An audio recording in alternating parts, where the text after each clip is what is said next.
नमस्कार दोस्तों, स्वागत है आप सभी का हमारे YouTube चैनल मैथ्स एलिवेशन पर। और मैं अजय कुमार एक बार फिर से आप लोगों की सेवा में हाजिर हूं। तो कैसे हो आप लोग? उम्मीद करता हूं सभी बेहतरीन होंगे, ज़बरदस्त होंगे, शानदार होंगे दोस्तों, और अपनी अपनी स्टडी को बहुत ही गजब कर रहे होंगे। तो आज हम फिर से आपके सामने एक बार नए तरीके से एक नए टॉपिक के साथ प्रेजेंट हो चुके हैं दोस्तों। तो आज का हमारा टॉपिक क्या है? एसएससी के जो सीजीएल एग्ज़ाम है उसमें जो प्रीवियस पेपर अभी हो चुके हैं हमारे, उनमें जो जो इम्पोर्टेंट क्वेश्चन है, ठीक है, आए हुए हैं, उनको लेकर के आपके लिए आ चुके हैं दोस्तों। ये इतने इम्पोर्टेंट क्वेश्चन है कि ये बार बार, ठीक है, एसएससी इनको रिपीट करती है। ठीक है, ये बात आप जानते होंगे कि जो एसएससी होती है वो क्वेश्चंस को रिपीट करती है। बस एसएससी की यही कमजोरी समझ लीजिए आप। कमजोरी भी कुछ भी नहीं है, ठीक है। आप ही बताइए, इतने सारे एग्जाम कंडक्ट करेगी तो नए नए क्वेश्चन कहाँ से लाएगी? ठीक है, इसलिए एसएससी रिपीट करती है क्वेश्चंस को। तो ये जो है प्रीवियस क्वेश्चन है, एसएससी सीजीएल में आए हुए क्वेश्चन है, हर एक क्वेश्चन एसएससी सीजीएल का है, ठीक है।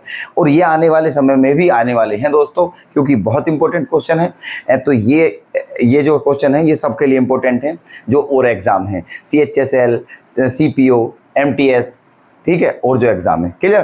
तो चलते हैं आज के अपने नए टॉपिक पर बड़े ही बेहतरीन प्रश्नों के साथ। सुंदर शुरुआत है हमारी, ठीक है। चलिएगा दोस्तों, और अपना प्यार और सपोर्ट भी बनाए रखिएगा। तो आ जाइए टॉपिक पर।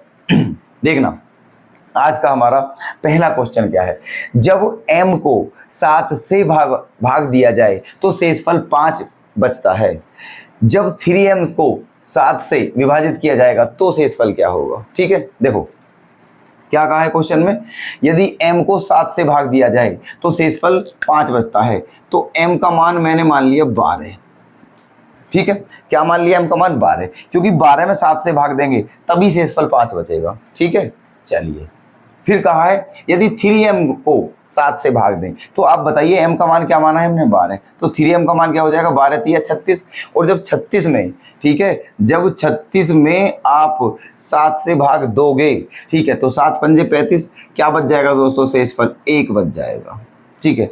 कितना आसान क्वेश्चन था। क्लियर? समझ आ गया है? चलिए, ऑप्शन सी हमारा क्या हो जाएगा? करेक्ट, ठीक है। नेक्स्ट क्वेश्चन पर आ जाइए। आदित्य 1100 रुपये में 300 आम खरीदता है, ठीक है, और इनमें से कुछ आम सड़े हुए होते हैं और फेंक दिए जाते हैं। वह शेष आमों को 5 रुपये प्रति आम की दर से बेचता है और 150 रुपये का लाभ कमाता है। तो बता दीजिए फेंके गए आमों का प्रतिशत क्या है? चलिए देखो, 1100 रुपये में खरीदे कितने आम दोस्तों? 300 आम खरीदे उसने। हुआ क्या फिर? इन 300 आम में से कुछ आम सड़े हुए निकल गए हैं जिन्हें फेंक दिया गया है ना। अब हमें नहीं पता कि वो सड़े आम कितने हैं। क्वेश्चन में यही पूछा है सड़े हुए आमों का प्रतिशत क्या है। तो मान लीजिए इन 300 में से कितने आम सड़े हुए थे? x आम सड़े हुए थे, ठीक है। तो जब 300 में से x आम सड़े हुए थे और वो फेंक दिए, तो फिर बचे कितने दोस्तों? 300 माइनस x बचे, ठीक है। 300 माइनस x, फिर क्या कहा है ना। अब इन्हें क्या करा इसने कि 5 रुपये प्रति आम की दर से बेच दिया। कितने आम बच रहे हैं? 300 माइनस x, इन्हें बेच दिया है। एक आम कितने का है? 5 रुपये का। तो सारे आम कितने के हो जाएंगे? 300 माइनस x गुना 5 के, ठीक है। ये इतने में बेच दिया है और कहा है कि 150 रुपये का लाभ हुआ है। तो लाभ बराबर क्या होता है? SP minus CP। तो SP ये है और CP कितना था? 1100। मतलब इन दोनों का डिफरेंस कितना है? 150 रुपये। क्लियर?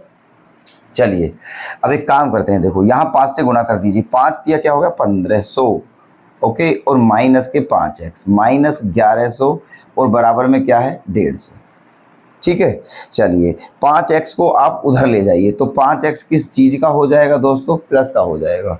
और यहाँ 1500 में से 1100 घटाओगे तो क्या बचेगा? 400, है ना, 400। और फिर 400 में से 150 भी घटेगा इधर जाके, तो क्या बच जाएगा? 250, ठीक है। 5 का इसमें डिवाइड करेंगे तो क्या आ जाएगा? 50। इसका मतलब सड़े हुए आम कितने थे? 50 थे। लेकिन आमों की संख्या नहीं पूछा, आमों का प्रतिशत पूछा है। तो हमें ये बताना है ये 50 आम टोटल आम के कितने परसेंट है। तो 50 तो आम सड़े हुए निकले, टोटल आम कितने थे? 300। तो हमें बताना है जो 50 है वो 300 का कितने परसेंट है, ठीक है। चलिए, तो देखो क्या करना है आपको, 50/300 गुणा 100। तो 100 से कितनी बार कटेगा? 3 बार।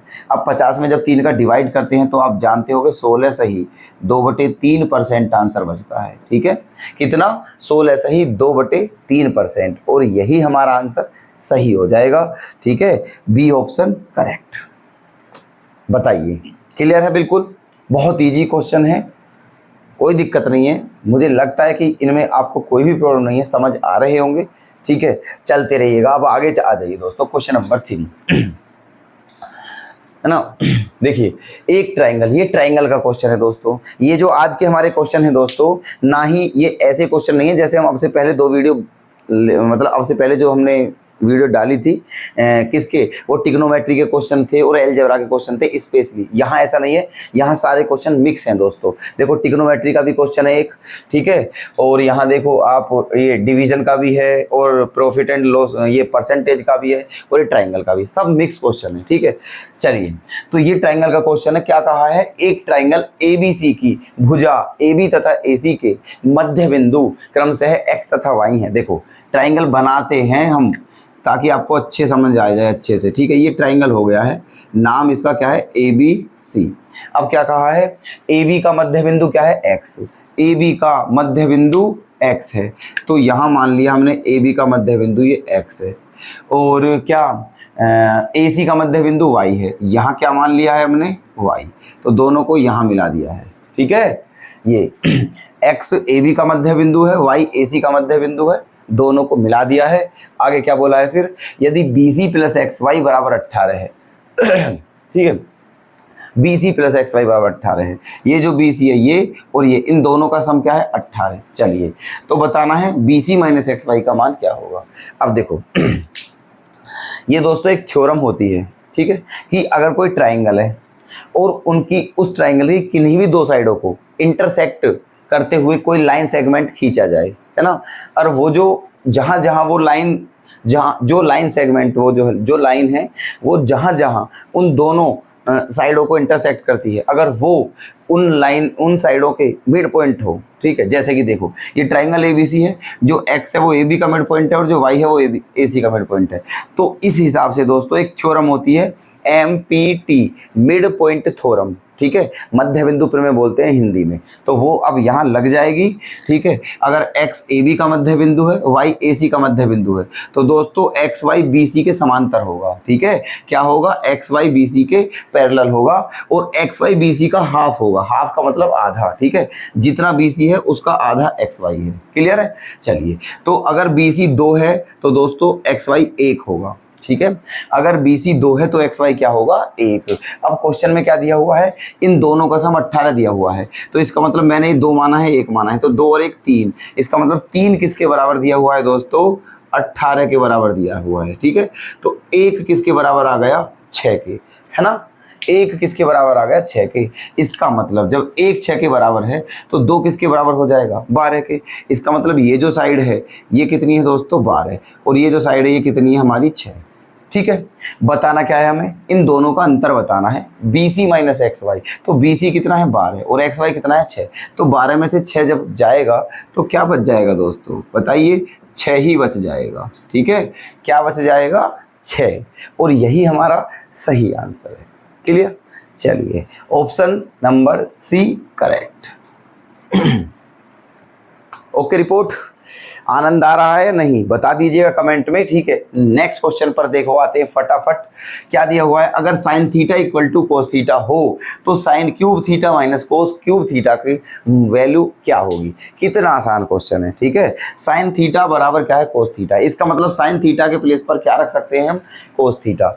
तो हमें इसकी वैल्यू बतानी है। तो ये जो साइन थीटा है, यहाँ पर हम क्या रख देते हैं दोस्तों, कोस रख देते हैं, तो क्या हो जाएगा, कोस क्यूब थीटा, और ये क्या है, माइनस के कोस क्यूब थीटा। अब देखो, ये दोनों क्या हो जाएंगे, कैंसिल, और आंसर क्या आ जाएगा हमारा, 0। ओके, तो यहाँ भी ऑप्शन C हमारा करेक्ट। ओके, चलिए नेक्स्ट क्वेश्चन पर आते हैं। 2 संख्याएं एक तीसरी संख्या से क्रमशः 17% और 50% अधिक हैं, तो बताइए दोनों संख्याओं का अनुपात कितना होगा। ठीक है, चलिए देखो, 3 संख्याएं मान लेते हैं, पहली संख्या, दूसरी संख्या और तीसरी संख्या। क्या कहा है, 2 संख्याएं एक तीसरी संख्या से क्रमशः 17% और 50% अधिक हैं। हमने मान लिया है कि एक तीसरी संख्या जो है वो 100 है। ठीक है, तीसरी संख्या क्या है, 100, और जो पहली संख्या है वो तीसरी संख्या से 17% अधिक है, तो इसका मतलब ये कितनी हो जाएगी, 117। ठीक है। और जो दूसरी संख्या है वो तीसरी संख्या से 50% अधिक है, इसका मतलब ये कितनी हो जाएगी 150। ओके, अब बस इन दोनों संख्याओं का क्या पूछा है, रेशो। तो कितना आसान हो चुका है क्वेश्चन, मैं आपको क्या बताऊं, बस देखो रेशो बताना है, काट, ठीक है। तो 3 से कट जाएंगे, 3 से काटिए, 3 तिया 9 और 3 नाम 27, और 3 से कितनी बार कटेगा, 50 बार। तो आंसर क्या आ गया है हमारा, 39:50, 39:50, ठीक है। तो ऑप्शन सी क्या हो जाएगा हमारा करेक्ट। क्लियर। तो उम्मीद करता हूं दोस्तों ये जो हमने जितने भी क्वेश्चन समझाए हैं आपके बहुत ही बेहतर समझ में आए होंगे, ठीक है। नोट कर लेना। ओके, चलिए तो मिलते हैं दोस्तों नेक्स्ट वीडियो में, है ना। तब तक के लिए धन्यवाद, मिलते रहिएगा दोस्तों, इसी प्रकार आते रहेंगे आपके लिए बेहतरीन क्वेश्चन के साथ, ठीक है, हर बार। ओके दोस्तों, बाय बाय।